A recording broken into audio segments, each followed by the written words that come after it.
Assalamualaikum warahmatullahi wabarakatuh. Bismillah, alhamdulillah, la haula wala quwata illa billah. Wassalatu wassalamu ala Rasulillah wa ala alihi wa sahbihi wa man wala, amma ba'd. Yang kami hormati Bapak Hambali, SPDI, MPDI, kemudian para mahasiswa sekalian, teman-teman. Di sini kami dari kelompok 9 akan menguraikan yaitu pendidikan jasmani dalam perspektif Al-Quran. Dalam hal ini saya tidak sendiri.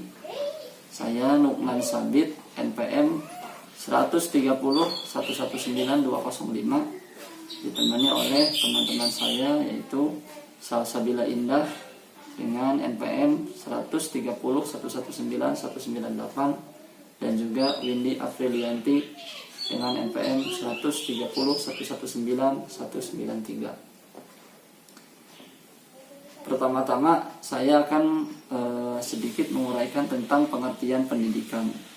Secara umum pendidikan mengandung arti ada yang mengatakan pengalaman, ada yang mengatakan proses pembelajaran, ada yang juga mengatakan proses pertumbuhan dan perkembangan. Kemudian dalam perspektif Islam, pendidikan biasa disebut dengan tarbiyah, yaitu seperti halnya kita sekarang berada di fakultas tarbiyah, yaitu fakultas pendidikan yang mengandung arti mengasuh, memelihara, ataupun memberikan kasih sayang. Dalam hal ini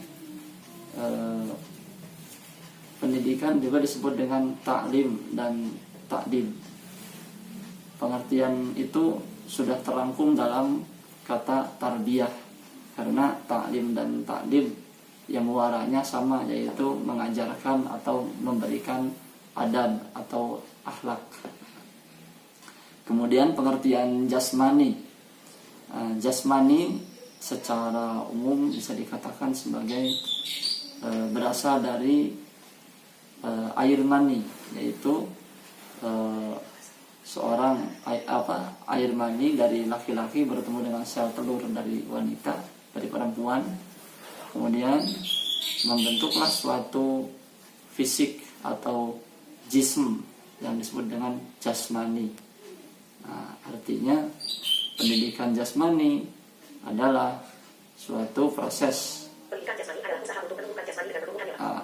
satu proses usaha untuk menumbuhkan jasmani dengan pertumbuhan yang baik, normal, dan menguatkan jasmani sehingga mampu melaksanakan tugas-tugas ataupun beban-beban yang dialaminya dalam kehidupan sehari-hari.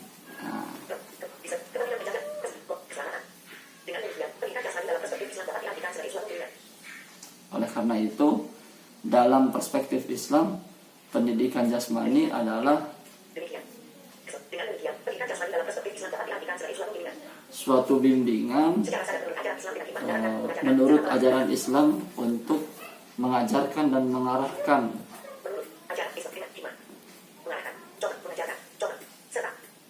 serta melatih terhadap perkembangan fisik atau perkembangan jasmani seseorang agar menjadi seorang yang mempunyai kepribadian kuat, tangguh, dan mampu melaksanakan ibadah dengan baik. Korelasi ayat dari Al-Quran Surah Al-Baqarah ayat 247, Quran Surat An-Naml ayat 39, dan di Quran Surah Al-Qasas ayat 26. Pada Quran Surah An-Naml ayat 39 diceritakan salah satu bala tentara Nabi Sulaiman dari kalangan jin yang sanggup memindahkan singgasana yang sangat besar dari tempat yang jauh hanya dalam waktu singkat. Tentara jin yang bernama Ifrit itu mampu melakukan hal tersebut karena dia mempunyai kekuatan dan ilmunya. Kemudian dalam Quran Surah Al-Qasas ayat 26 diceritakan ada seorang perempuan yang merekomendasikan laki-laki untuk bekerja kepada ayahnya. Karena laki-laki tersebut memiliki fisik yang kuat dan juga cakap dalam bekerja.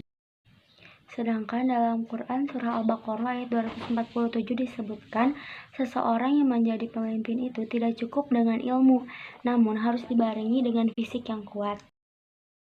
Bismillahirrahmanirrahim. Saya akan mempresentasikan tentang macam-macam permainan dalam pendidikan jasmani.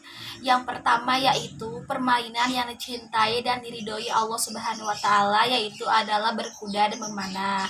Yang kedua adalah permainan yang tidak dicintai Allah, yaitu dan diberkahi oleh Allah Subhanahu wa taala, yaitu adalah manusia melawan banteng.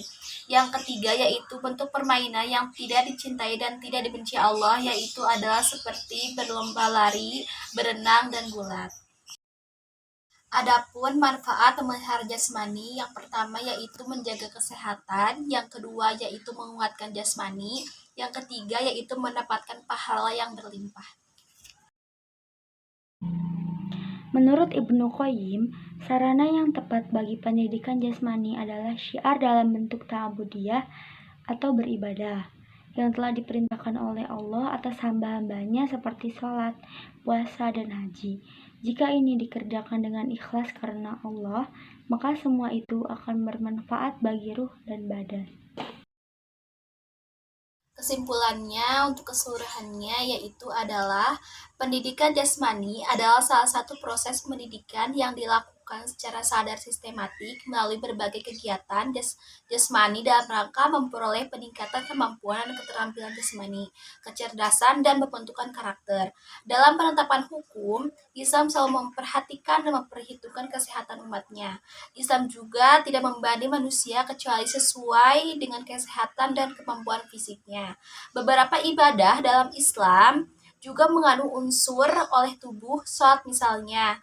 Beberapa ibadah juga mengandung unsur tubuh, salat misalnya gerakan-gerakan ketika sholat, ibadah haji, dan mencari nafkah. Semua itu menunjukkan bahwa ibadah yang diperintahkan Islam mengandung unsur kesehatan fisik untuk jasmani maupun mental spiritual. Olahraga menjadi salah satu cara untuk memelihara kesehatan jasmani. Sekian presentasi kelompok dari kami. Mohon maaf bila masih banyak kesalahan. Wassalamualaikum warahmatullahi wabarakatuh.